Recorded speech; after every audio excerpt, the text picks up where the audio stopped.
What is up, YouTube? Doing a watch review here on the Glycine Incursore. This is an automatic watch.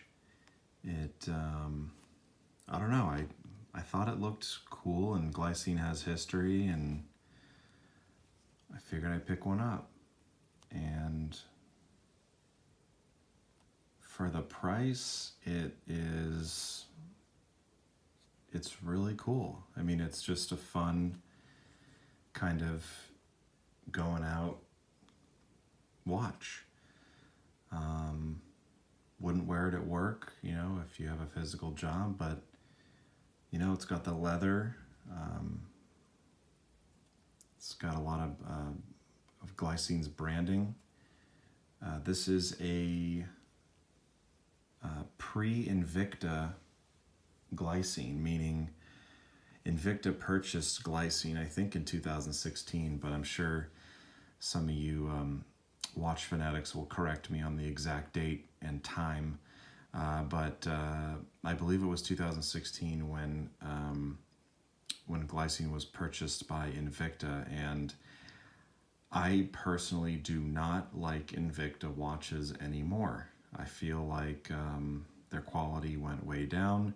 I used to like them when they were actually made, you know, Swiss made and had mostly Swiss components. But I believe we have to start talking about Invicta now when we talk about Glycine. But this is a watch that was made before they were purchased by Invicta. Some people argue that you know, nothing has changed since the purchase and they're still made with the same quality and all this stuff. I don't know. I don't care. I am just not into Invicta, and when I purchased this watch, I decided I was going to make sure that it was the one that was before Invicta purchase. And the way you tell is the logo. This logo is found on watches before Invicta purchased Glycine.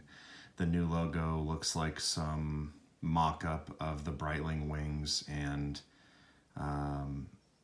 they do that stamp on their watches now. But this, anyway, this watch it's cool. It's got some personality. It's very easy to read. It has a date feature, which is convenient. It's automatic, so you don't need to put batteries in it. It has, it's water resistant to 200 meters. It's got the really cool exhibition case back. It's relatively comfortable. I mean, I'm not a fan of leather bracelets, but it's relatively comfortable. I mean, I still can't get it to fit perfectly, but there's just a little too much wiggle room. But anyway, it's 46 millimeters in diameter, so it is a larger watch. It's water resistant, 200 meters. Excuse me. Another thing I feel about this watch is it has a custom Glycine in-house movement, which I think is really neat for the money.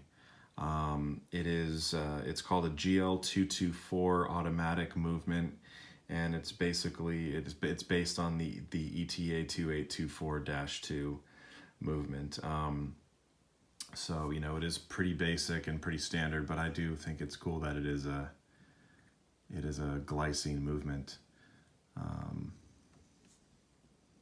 So yeah, this is the watch. I'm gonna do a wrist shot here for you guys. It does have a 38-hour power reserve, so not the greatest, but it's super easy to set. So you unscrew it, it pops out pretty intensely, and then you can hear it winding. Prime that about 40 times, and then nice smooth setting. And then you screw it back in. Let's see, oh, wristwatch check. Just did a review on this. This is the Fortis B42 GMT. In love with this watch, guys. I love this watch. Check out the review I did on that. It's a real world review. Again, I don't care about subscriptions or likes. I just try and help out people. But yeah, this is a cool, just a cool, cheap going out watch. I think, if I remember correctly, Glycine was popular in the 60s or 70s for their pilot watch called the Airman. And that's kind of, I feel like that's kind of what got Glycine on the map, even though they've been around for over 100 years. Here's the wristwatch. I mean, here's the wrist shot, rather. It's a good looking watch if you like black, I guess, PVD coated watches. You know what I don't like is this serial number here. I think that's really tacky that they just put it, you know, you can really see it. It's just kind of I'm not really into it, but this watch is $250. It retails for $1,300, if you can believe it. But it's you can get them for $250, $300, $350 all day. It's just a fun watch. Haven't had any problems with it. But yeah, if you guys have any questions, feel free to drop a comment, and I'd be more than happy to respond.